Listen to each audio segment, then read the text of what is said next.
Et donc nous allons passer à la dernière table ronde de la journée, la table ronde numéro 4. Donc je vais appeler sur scène les intervenants de cette table ronde qui aura pour sujet quel lien entre laboratoires académiques et monde socio-économique. Alors il faut prendre un micro avant de monter sur scène, je vous rappelle. Donc j'appelle sur scène Christophe Nicole, Sarah Terouane, Sébastien Pasquereau, Daniel Issel et Yamina Bella-Bassi. Voilà, donc je vous rappelle de bien porter le micro au menton pour parler distinctement. Je vous laisse vous installer pour 30 minutes de table ronde et je viendrai prendre la suite pour la conclusion. Bonne table ronde. Bonjour à tous. Alors, j'avais juste une petite question technique. Est-ce que Daniel Issel... Ah voilà, parfait. Voilà, parce qu'on a la chance d'avoir un intervenant voilà, qui va participer à la table ronde à distance. Vous nous entendez, Daniel? Oui, parfait. Bon, bah, c'est parfait. Bon, bonjour à tous. Donc, je suis Yamina Bella-Bassi de Science, de la SAT Science. Donc, je suis en charge des relations extérieures et donc, écoutez, je suis ravie d'être à cette étape du Deep Tech Tour après celle de Metz. Et donc, je remercie tous les intervenants d'avoir accepté de participer et de nous apporter leur témoignage sur un vaste sujet, puisque on va partager durant 30 minutes le thème de donc quel lien entre les laboratoires académiques et le monde socio-économique, de la collaboration de la recherche à la start-up. Donc vaste sujet, donc gros challenge de pouvoir y répondre en 30 minutes. Donc voilà, donc vous avez accepté. Voilà. Donc je compte sur vous. Donc juste une petite minute sur Science. Donc je profite pour faire une petite page de publicité. Donc, alors vous avez vu que Science intervient mais au travers de la maturation de la technologie. Donc mes collègues ont pu vous illustrer en quoi consistait effectivement l'accompagnement de Science, donc des équipes de recherche, dès qu'il s'agit de détecter les résultats de recherche dans les laboratoires, de les maturer, de les accompagner au transfert. Donc effectivement, on va pouvoir le voir aussi au travers de cette table ronde. Et une autre mission de Science consiste effectivement à accompagner les laboratoires de recherche sur des volets de collaboration, et notamment pour l'Université de Bourgogne et l'Institut Agro-Dijon. Donc là, je suis d'autant plus ravie d'être à cette table ronde, puisqu'effectivement, on va balayer le spectre des possibles de la collaboration de recherche donc à la start-up. Alors, ce thème, on vous propose d'y répondre au travers de témoignages, comme ça a été le cas précédemment. Donc, ça a été dit aussi en introduction à cette journée, notamment par la vice-présidente. Donc, la Deep Tech, c'est vrai que c'est des startups, mais c'est aussi des collaborations de recherche et des collaborations de recherche avec le monde socio-économique. Et on va voir effectivement au travers de témoignages de 2 jeunes chercheurs et puis 2 chercheurs un petit peu plus expérimentés. Des vieux, bon, c'est pas moi qui l'ai dit. Mais donc on va voir effectivement au travers de leurs témoignages aux uns et aux autres comment en fait ils ont géré ou ils gèrent les collaborations de recherche. On abordera aussi le sujet de la création de start-up. Et en particulier, et ça va faire aussi écho à ce qu'on a entendu tout à l'heure, on va illustrer très concrètement les différents dispositifs qui existent, et notamment les dispositifs que l'État met en place pour permettre en fait ces fertilisations croisées entre les laboratoires et le monde socio-économique. Donc, puisqu'on va pouvoir illustrer en fait donc le dispositif CIFRE. Alors ça a été déjà présenté, mais on va voir que le dispositif CIFRE existe aussi dans des domaines comme les SHS. Donc Sarah, tout à l'heure, vous pourrez nous en parler. On va voir aussi au travers d'un autre dispositif soutenu par l'État dans le cadre du plan de relance. Et là, je me tournerai vers Sébastien, qui bénéficie en fait du dispositif qui s'appelle préservation de l'emploi R&D. Donc là aussi, Sébastien, je compte sur vous pour nous en parler et nous expliquer ce que ça vous apporte dans vos travaux.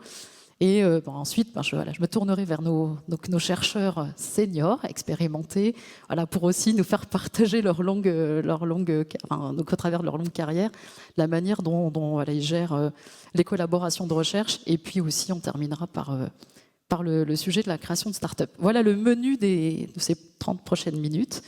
Et puis on compte sur vous donc, à la fin pour nous poser des questions. Voilà, donc c'est parti, Sarah. Donc Sarah Thérouane, vous êtes doctorante CIFRE, je l'ai déjà dit, au sein du laboratoire TIL. TIL et LIB, du coup. TIL et LIB, merci, effectivement. Donc vous êtes donc aussi salarié de la société Davy The Humanizer. Est-ce que pouvez-vous nous expliquer en quoi consistent vos travaux et puis en profiter pour nous présenter Davy, qui est donc une entreprise régionale, une entreprise innovante régionale. Pas de souci. Alors du coup, pour vous faire un petit peu un résumé de comment j'en suis arrivée à postuler à cette thèse CIFRE et par conséquent quels sont mes travaux menés auprès de Davy. Donc je sors moi d'un master de traduction et de linguistique et Davy avait des besoins dans l'amélioration des capacités langagières des chatbots parce qu'elle est spécialisée, c'est une entreprise qui est basée sur Nevers et spécialisée dans l'intelligence artificielle et plus particulièrement le développement d'agents conversationnels qui ont pour but de venir alléger le travail des humains en venant les remplacer sur des tâches très chronophages mais pas très compliquées et guider les utilisateurs. Or, du coup, les principaux problèmes de ces agents conversationnels, c'est qu'au niveau langagier, il y a quand même des lacunes et du coup, ils avaient un besoin de quelqu'un spécialisé en linguistique pour venir travailler sur ce domaine-là et du coup, améliorer ses capacités et atteindre ses objectifs. Donc ils ont lancé un appel de proposition de thèse CIFRE auquel j'ai candidaté et j'ai été prise.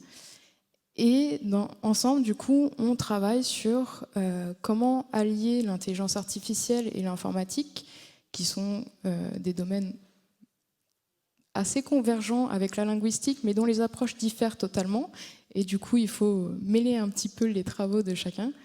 Et du coup, aller vers cet objectif commun de comment on peut améliorer et satisfaire ce besoin de l'entreprise dans ce domaine-là en particulier. Donc, je sais. Alors, en fait, merci. Et donc, l'idée, c'était aussi que vous puissiez nous expliquer, en fait, donc en tant que doctorant de CIFRE, alors vous partagez entre le laboratoire et l'entreprise. Et c'est vrai que la question qu'on peut se poser, c'est comment est-ce qu'on arrive à concilier, en fait, ces exigences, ces contraintes, d'avoir ce travail effectivement temps long, temps court. Donc comment est-ce que vous gérez? Alors après, je pense que ça dépend vraiment de chacun. Dans mon cas, la transition en fait entre le travail de laboratoire et le travail de l'entreprise s'est fait de manière très fluide et très douce à la sortie de mes études, dans le sens où j'ai intégré le département recherche et développement. Donc en fait, mes travaux auprès du laboratoire et mes travaux auprès de Davy sont très très similaires. Seulement, du coup, on travaille sur des approches différentes et on voit comment on peut les mutualiser pour arriver à une solution qui, au final, intègre tous mes travaux, moi, de laboratoire et de linguiste, et les travaux en intelligence artificielle menés par Davy. Donc, on est sur un travail assez commun et, au final, un partage de connaissances et d'approches.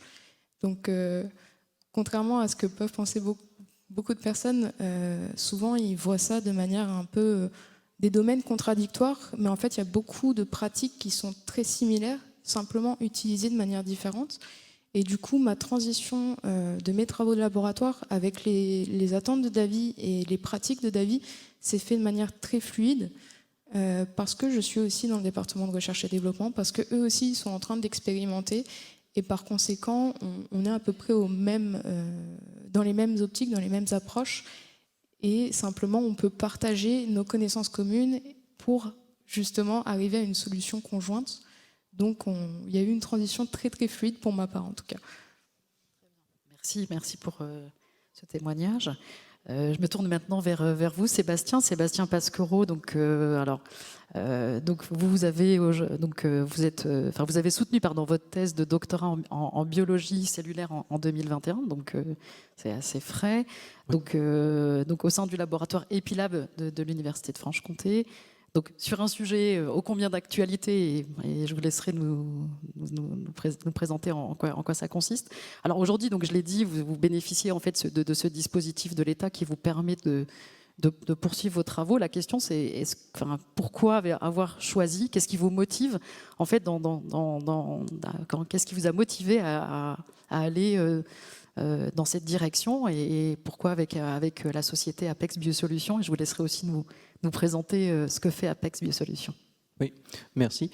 Pour répondre en un mot, ce qui était vraiment intéressant avec ce projet, c'était que ça permettait pour moi la continuité de ce que j'avais commencé déjà en thèse, et de basculer du côté académique vers le côté industriel, ou en tout cas le monde de l'entreprise, et de poursuivre ce projet.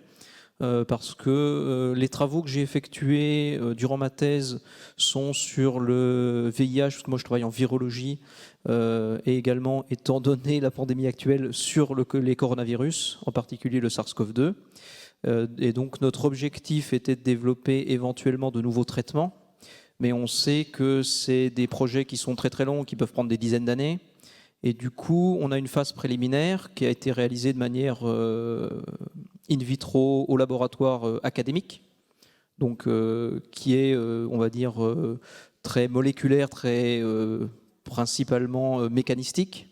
Mais ces résultats-là doivent ensuite être validés, être passés vers un côté plus industriel. Et donc pour ça, il faut une expertise, notamment une expertise au niveau réglementaire, au niveau des normes, etc., qu'on a pu trouver auprès de la société Apex Biosolutions, qui est une société qui a une expertise dans la virucidie, la bactériocidie, donc qui est une société qui fait des tests, notamment normatifs, pour tout type de molécules, de traitements, mais également tout ce qui va être détergent, choses comme ça, pour vérifier les actions antivirales ou antibactériennes. Et donc cette expertise-là nous permet de faire une poursuite de projet à partir de nos résultats, on va dire, préliminaires, pour se rapprocher un peu plus de l'exploitation des molécules qu'on a pu trouver ou définir, vers un objectif, au final, qui est un objectif clinique, mais c'est différentes étapes qui vont prendre plus de temps, et qui ensuite vont nécessiter aussi différents acteurs socio-économiques, en particulier probablement des sociétés pharmaceutiques un peu plus grosses, etc. Mais globalement, on a fait le choix de s'associer à Apex Biosolutions parce que c'est une société qui a émergé depuis l'université, puisqu'elle a participé, elle a bénéficié de l'incubateur d'entreprise de l'UFC en 2009. Elle a ensuite bénéficié des pépinières d'entreprise de Thémis à Besançon. Donc c'est une entreprise qui a un ancrage vraiment local, et c'était aussi quelque chose aussi d'important pour la poursuite du projet, de garder aussi ce projet dans la région, de ne pas juste vendre ce qu'on a trouvé et le faire disparaître en quelque sorte, et ne plus avoir le contrôle. Et c'est là que moi j'interviens, c'est que ça me permet de faire la continuité du projet, et donc désormais je travaille avec Apex Biosolutions de manière à on va dire, normaliser un peu nos résultats et pouvoir entraîner une poursuite de l'étude des molécules qu'on a trouvées, et peut-être une commercialisation, espérons-le. Écoutez, oui, c'est tout ce qu'on espère. Juste un tout petit complément, en fait, comment vous organisez, pareil, ce temps court, ce temps long, comment est-ce que vous le gérez au quotidien? C'est-à-dire que initialement, pendant la thèse, j'étais du côté purement académique, même si le laboratoire avait déjà des liens avec Apex Biosolutions, avec d'autres entreprises. Et maintenant, pour la poursuite du projet, la partie technique que je réalise se fait au niveau d'Apex Biosolutions, puisqu'on est sur la partie plutôt normative, contrôle qualité, etc., par rapport à ce qu'on a trouvé. Donc la bascule s'est faite entre mon doctorat et mon post-doctorat, qui est financé par le plan France Relance. On est passé d'un côté académique vers l'entreprise, et c'est quelque chose qui s'est fait assez naturellement, puisque c'est l'évolution, on va dire, naturelle du projet en lui-même. Très bien. Écoutez, merci pour ces témoignages. Alors maintenant, je vais me tourner vers les chercheurs plus expérimentés. Donc je vais commencer par Daniel, si vous voulez bien. Donc Daniel Issel. Je vais faire court pour le CV. Vous êtes professeur, vous êtes responsable de l'équipe Sherpak de l'Institut FEMTO-ST, vous êtes conseiller scientifique et cofondateur d'H26. Autre start-up, je ne sais pas si on peut encore parler de start-up pour H26, c'est une start-up régionale qui se développe et qui a bénéficié aussi de tout l'accompagnement de l'écosystème. Vous avez reçu la médaille de l'innovation CNRS en 2020 pour vos travaux, donc vous êtes un expert du domaine de l'hydrogène et de l'énergie. Donc je vais m'arrêter là. Est-ce que vous pouvez, quel message souhaiteriez-vous nous partager de votre longue pratique de ces collaborations entre la recherche académique et le monde socio-économique? Alors oui, merci. Simplement, je vais donner quelques petits éléments pour commencer mon intervention. Moi, je suis ingénieur de formation. Et à titre personnel, j'ai commencé ma carrière dans le monde industriel au sein d'une grosse entreprise dans le sud de la France. Et j'ai rejoint ensuite le monde académique. Alors peut-être que ça explique aussi déjà un certain nombre de choses. Donc j'ai une certaine appétence effectivement dans ces échanges avec le monde socio-économique, le monde industriel me concernant. Dans mon équipe et dans les laboratoires de façon générale, on a finalement une approche avec des chercheurs, des doctorants d'excellente qualité qui ont des idées et qui ensuite les développent, qui les portent en maturation, alors souvent sur ce qu'on appelle les technologies readiness level, niveau de développement en termes de maturité technologique, on va dire sur une échelle de 1 à 9, sur les 3 premiers niveaux de cette échelle de maturation, en gros jusqu'à, dans mon domaine, des prototypes fonctionnels. Et puis de l'autre côté, l'idée en fait de l'activité de recherche qu'on a portée ici autour de l'hydrogène, notamment à Belfort, c'était de se positionner en interface avec les besoins industriels qui, eux, évidemment, vont jusqu'à l'échelle 9, donc les développements à des millions de pièces par an, et qui ont finalement des attentes qui sont des attentes économiques, industrielles et quelquefois politiques. Et l'idée, c'est de se positionner un petit peu quelque part en interface, en ayant une approche double, donc bottom-up au sens où évidemment on s'appuie classiquement sur nos développements dans nos laboratoires en termes d'idées et de développement de ces idées, mais également finalement d'aller chercher et plutôt sentir presque les attentes du monde socio-économique en discutant quotidiennement, je dirais, avec les acteurs industriels pour finalement prévoir le coup d'après et quelque part de façon un petit peu symbolique, avoir de quoi alimenter nos étagères pour ensuite, entre guillemets, vendre ce matériel d'un point de vue scientifique et technologique aux industriels du secteur.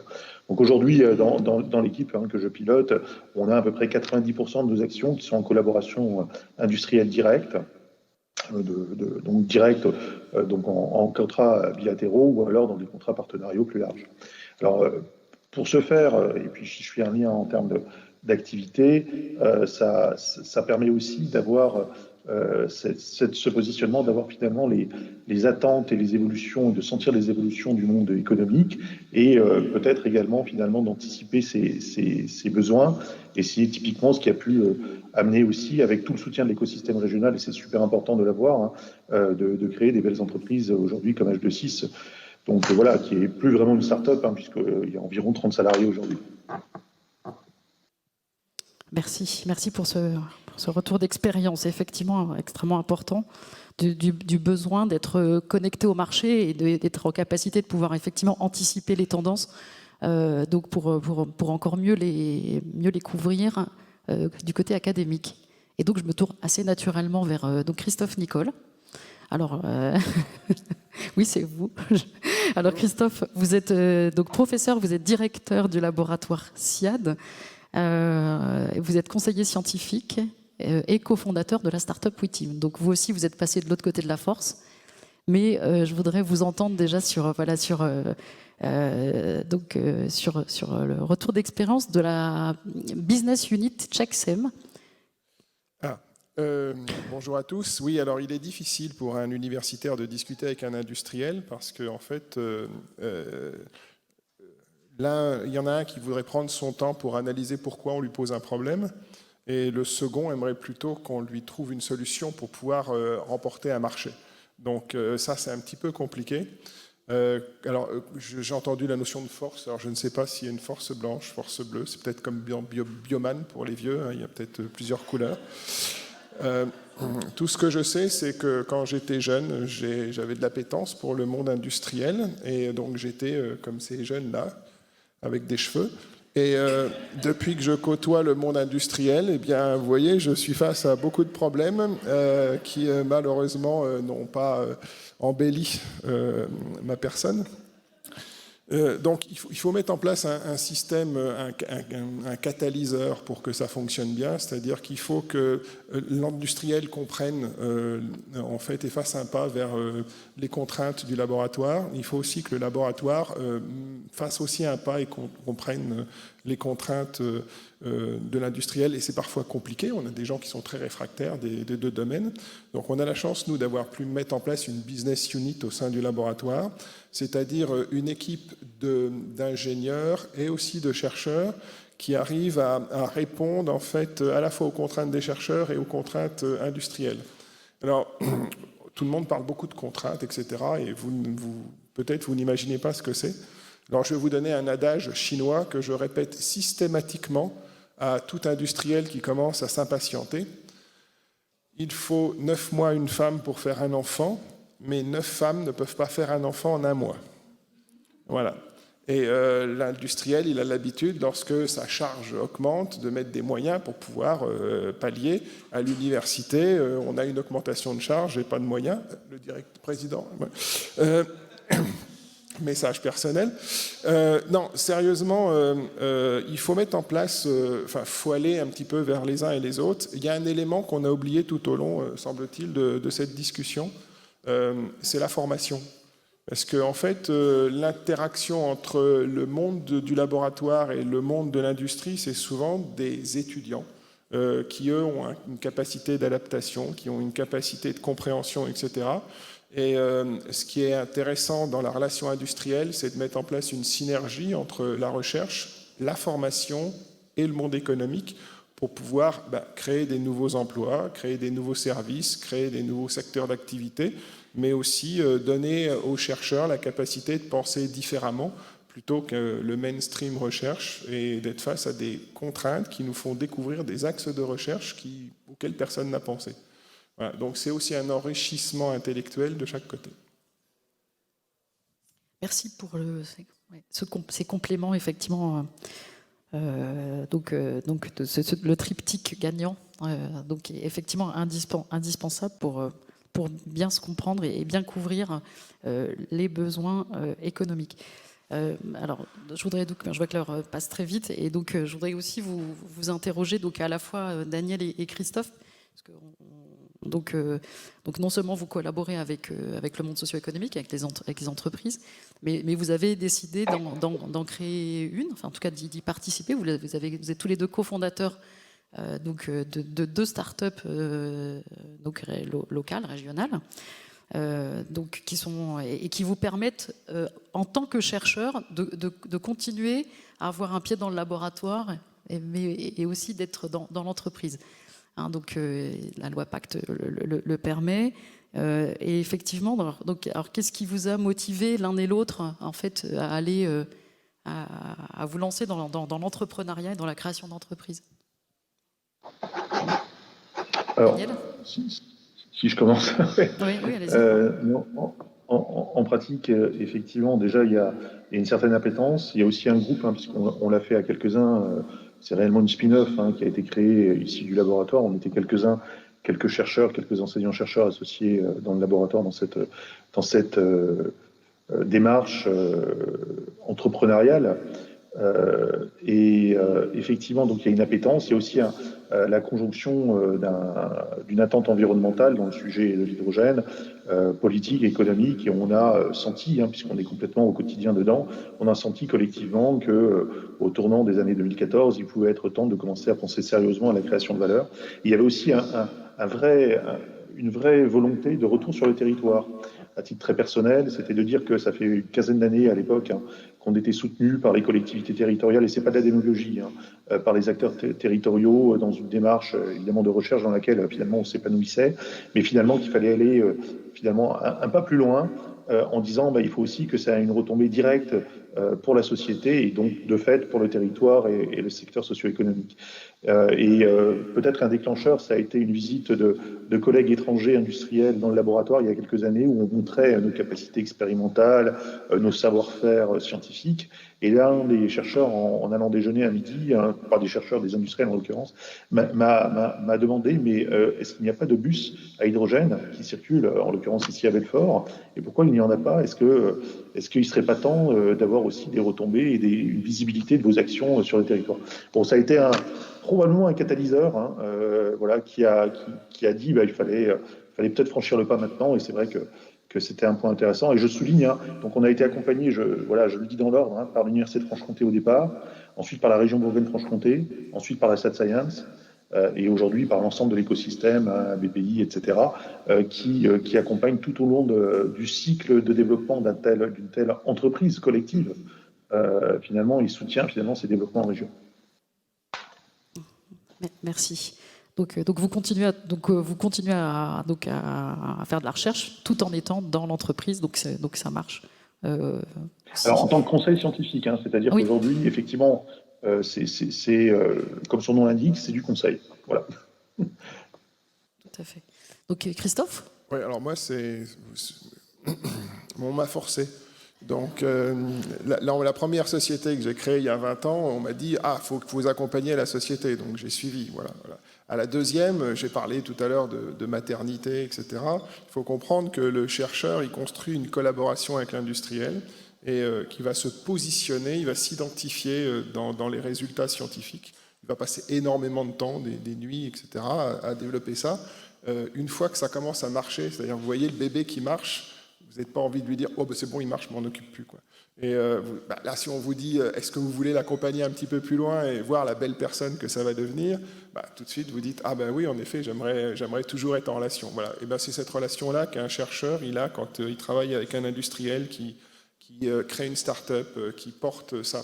Une start-up, je parle, pas une collaboration avec une multinationale, mais vraiment avec une start-up, c'est toujours valorisant dans un chercheur de comptabiliser le nombre de publications qu'il a, puisque c'est le travail du chercheur, mais aussi un jour de se dire, tiens, grâce à ma recherche, il y a des familles qui vivent de cet emploi que j'ai créé, etc. Et ça, pour moi, ce n'est pas un indicateur qui est pris en charge dans mon évaluation, mais c'est important pour moi. Merci beaucoup. Alors maintenant, je vais me tourner vers nos jeunes chercheurs. Est-ce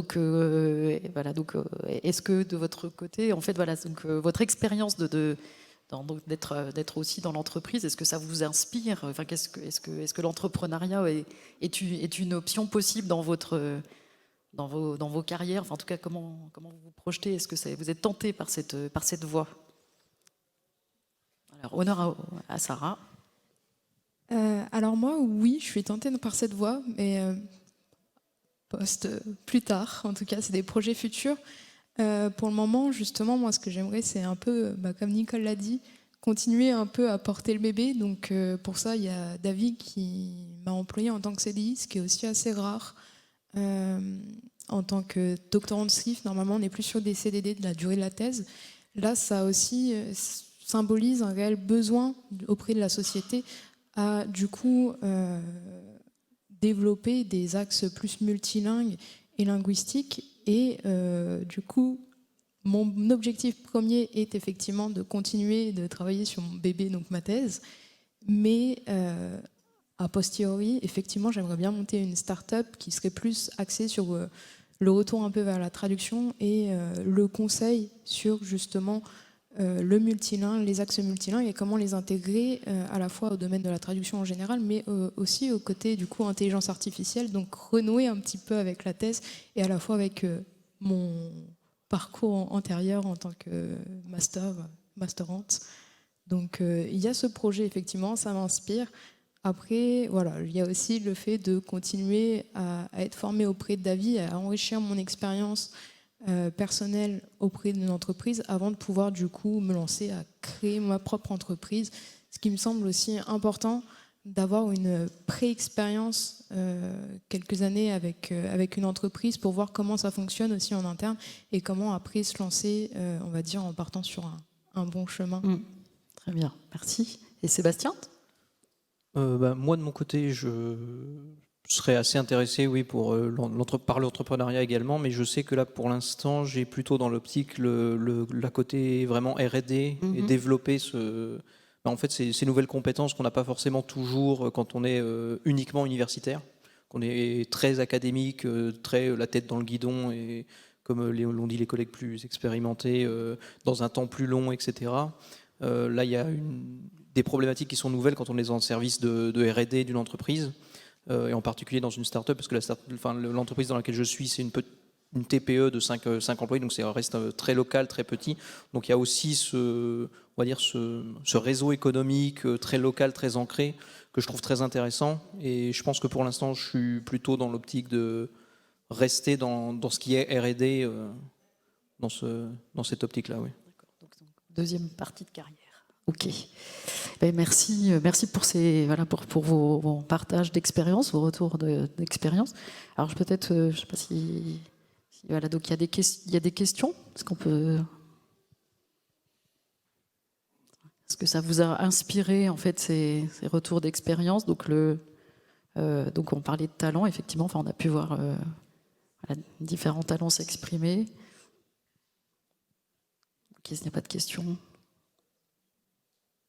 Bon, donc c'était parfaitement clair, comme Christophe le dit. Et, écoutez, merci à tous, merci pour vos retours d'expérience. Voilà, donc voilà, s'il n'y a pas de questions, donc je propose qu'on clôt. Merci à tous. Merci à tous.